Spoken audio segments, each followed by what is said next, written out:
अरबी समुद्र आणि पर्शियन आखातातील वाढत्या तणावाच्या पार्श्वभूमीवर ब्रिटनने आपली अत्याधुनिक अणुऊर्जेवर चालणारी पाणबुडी HMS ॲन्सन ही अरबी समुद्रात तैनात केली आहे।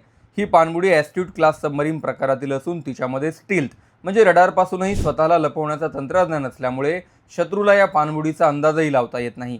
या पाणबुडीत टॉमहॉक क्रूज मिसाईलसह अद्ययावत टॉर्पेडो प्रणाली असून ती लांब पल्ल्याचा मारा करू शकते।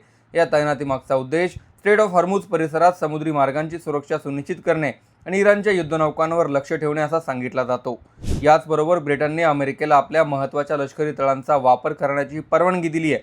विशेषतः इंग्लंडमधील RAF फेअरफोर्ड आणि हिंद महासागरातील संयुक्त तळ असलेल्या डिएगो गार्शियाचा अमेरिकेला वापर करता येणार आहे।